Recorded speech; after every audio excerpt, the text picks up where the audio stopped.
You're not an imposter. You're not. You're not a fake. Your sobriety is real. Now all you have to do is get the voice inside your head to actually accept it, that it's going to be okay.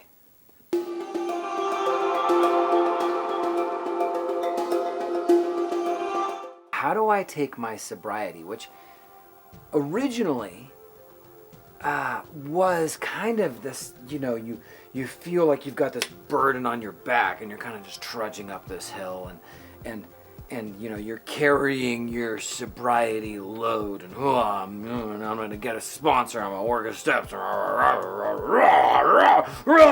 it, I'm going to be done. Okay, so that is not what we're getting at. What we're getting at here is when we get sober, it's like you're letting some better part of you take the lead. You're letting that part of you where you say, look, I've been doing all this stuff my way this entire time, and look, it's just not working. It's not quite getting me where I want to be. Waking up on the couch at 10 o'clock in the morning and wondering if you got away with it is not really the kind of lifestyle that one would call a success by any stretch of the imagination. And I don't really care how you define success. That's not one of those ways.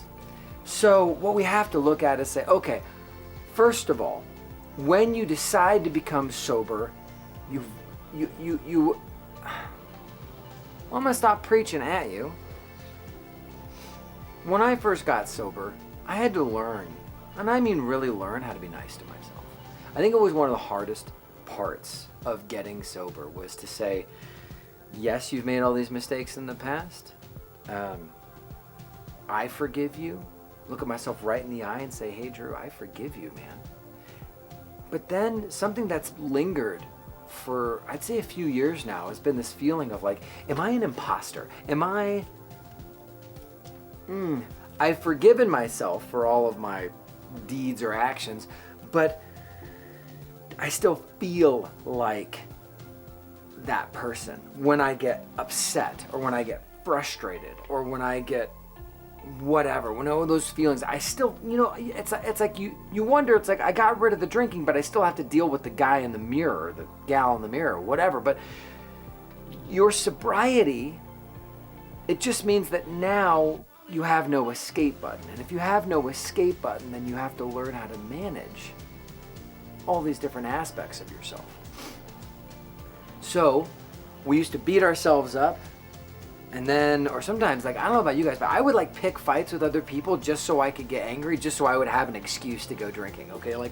I'm no, paragon of, sobriety sainthood that, I just, got drunk in a corner and, that was it. And, I never hurt anybody. No, absolutely not. I would, if I wanted to drink, but I couldn't justify a reason to go do it, I'd pick a fight, and then I would... and then it's you. It's your fault. You're the one who made me drink. That's on you. I mean, and it's just ridiculous, right? So that angry part of me, that actually has nothing to do with alcohol. That's just part of, who I am. And so there's a lot of that you got to be compassionate towards yourself in terms of dealing with that, right? You've got to look into that, and you've got to say, you know what, okay, what is it about this situation that's actually making me angry? What is it about this situation that's actually making it hard for me to be compassionate? Okay, so what's making it hard to be compassionate? And my really good friend, Brian, he was on podcast episode 1. He looked at me one day in my early sobriety, and he's like, hey, Drew, I just want to let you know that the feelings you're having right now, they don't last forever. And if you wait long enough, they'll probably just go away or change into something new. And I remember thinking, oh, no. You clearly don't understand. When I have a feeling, I know that feeling is going to be there forever, Brian. Thank you very much. But but it's not true. The feeling, it changes, it morphs, and it moves. And as you give space for that feeling without acting on it, you kind of watch it turn into lots of stuff. So first you get really angry, you're upset. And then over a couple minutes you're like, yeah, well, maybe a little bit of it was my fault. Maybe not a lot of it, but maybe a little bit was my fault. then you kind of look back at it even more, and you're like, you know what? Maybe I'm actually the one who started it. Maybe I'm the one who actually instigated the entire thing. And then you think, oh man, not only is this person not the antagonizer or the person attacking me, maybe, wow. I woke up this morning, I got an email. That email made me really upset. I didn't deal with that upsetting email, so then I go to work or I went wherever and I was just angry and I was looking for a reason to get those feelings out. And look, like in the moment, like, yeah, you're not going to have this is not the moment of clarity that you're going to have. But if you know, like if you really think about it, you're like, okay, think of a time in the past when you were really upset. And you're like, okay, I got it. I was really upset right here. And you say, okay, well, a year later, when you think back at that, how do you think you could have handled that differently, right? You know, you just have that. And so then over time, you're like, oh, when you get angry, right there in the moment, you're able to actually say, like, okay, if I imagine myself 1 year from right now looking back at this moment, how am I going to actually feel about it? And what you're doing when you do that is you give yourself a little bit of space. You got this bang, this moment that makes you upset.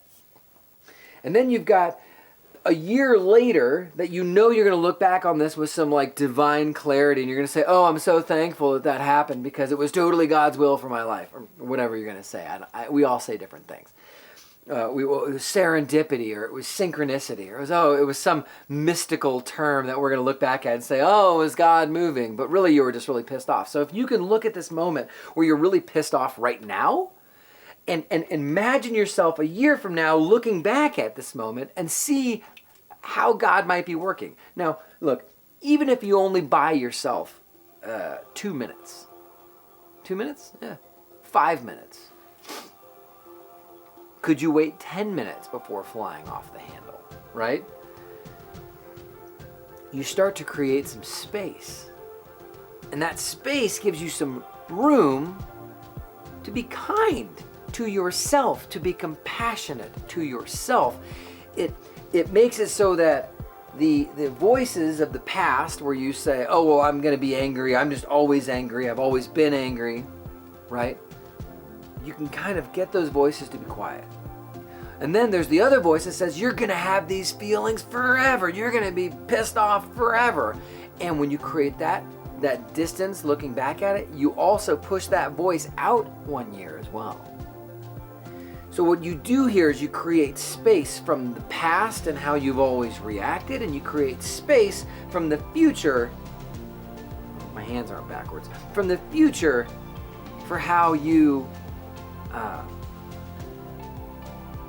will think about this moment later.